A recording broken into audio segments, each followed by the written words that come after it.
understand what people go through when they're really overwhelmed or whatever. And also, being proud of what you do means, do it from your heart and be proud of what you do. The next one I have is keep your priorities in order, and I think Marcy talked about that too, and I think that's really important. When I was in banking my first 13 years, I had my career in mind first, then my family, then my faith and God and all of that. And when my kids were like 10 and 8 years old, I decided, this is not working for me. I'm hardly seeing my kids.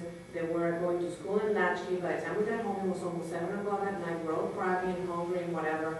And I had a change of heart. I think God really touched me and changed me, and I really straightened my priorities for the first time.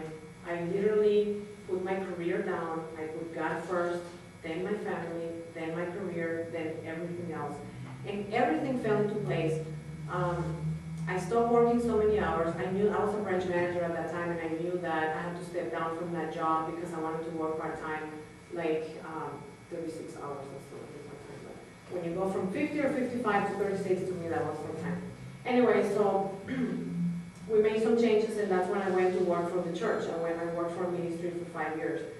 And when I went there, I not only switched to part-time, but I switched careers. I totally left banking to a new field, IT, because I always liked technology. I didn't want to be a programmer anymore because I like people too much. I didn't want to just be with computers. So I moved to the church, and there I was the IT project manager, and I picked up other things like HR, human resources, and director of IT, and I ended up being the head of finance. And when my kids heard that I was being promoted to that, they're like, "Are you going to have to work full time again?" And I'm like, "No, it'll be okay, But it worked out. So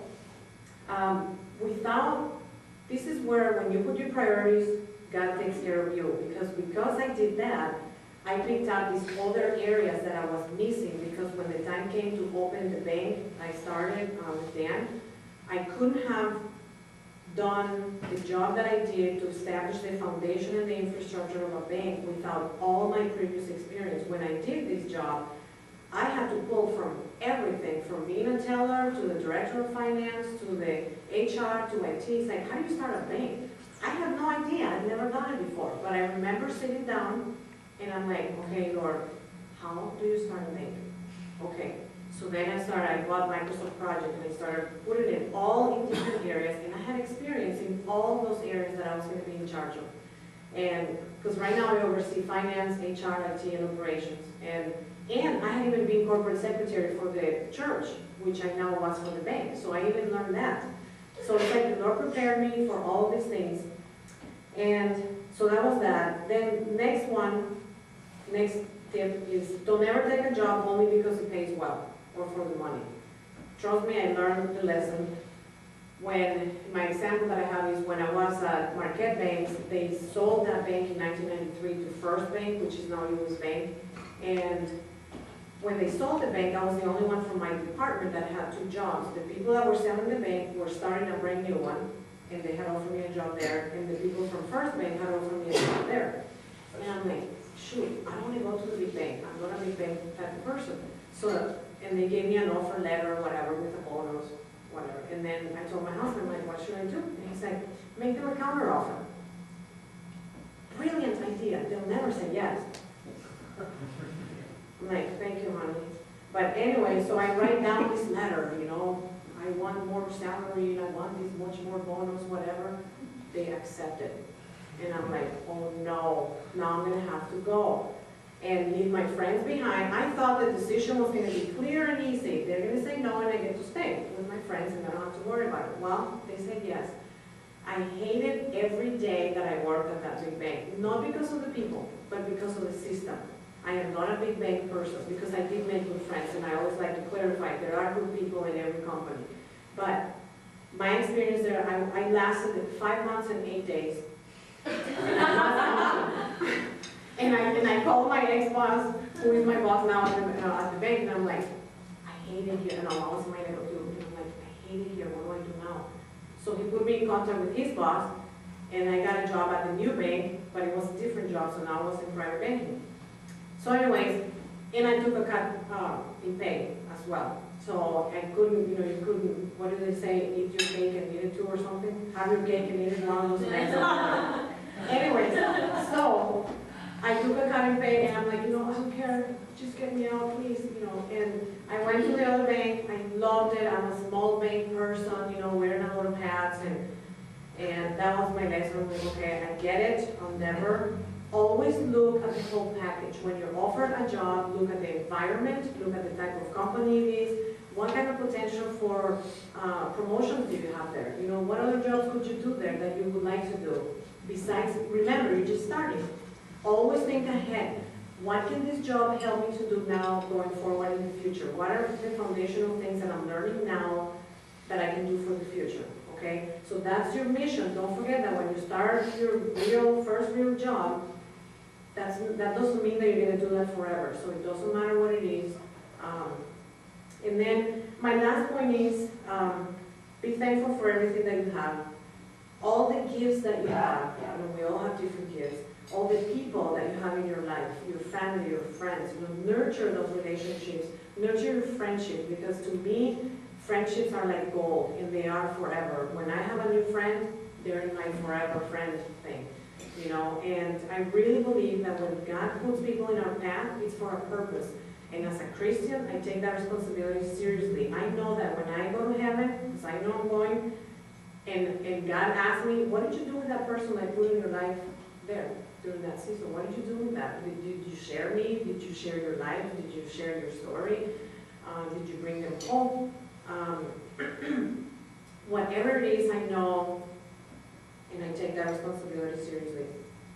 I lost friends in Nicaragua. I lost friends in Dominican Republic when we moved. My parents lost 4 homes and everything they owned to communism. We can all die tomorrow. You can lose people just like that. So what I do is I live my life like this with this in mind, and I want to almost treat people as if today is the last day that you will ever see them, and live your life as if today is your last day. When you think about that, if you treat people like, just think, I may never see this person again. You're not going to yell at them, you're not going to gossip, you're not going to talk behind your back or whatever. And then when you live your life as if today might be your last day, you're going to live it fully, with passion, with, like you got to do what you got to do. And so what I want to do now is, as I begin to wrap this up, I want to first thank you guys for Campus Crusade for Christ. Thank you so much for inviting me here.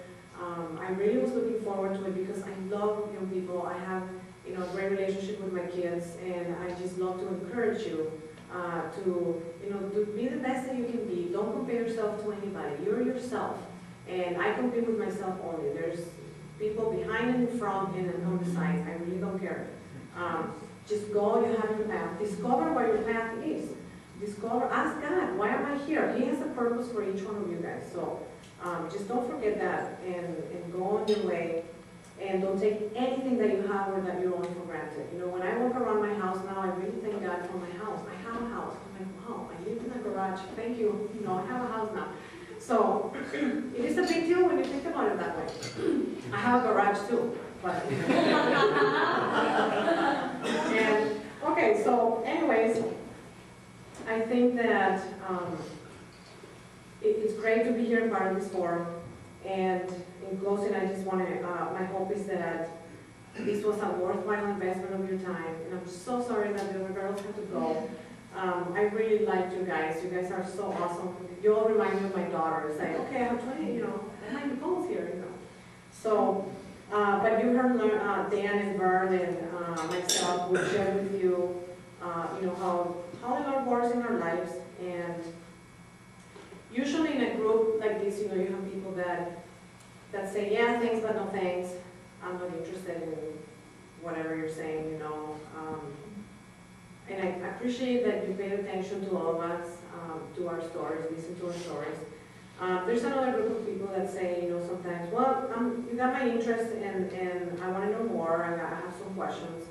And then you have another group of people that may say, I really want to know more. I'm really interested and I want to explain more to me about the God things. And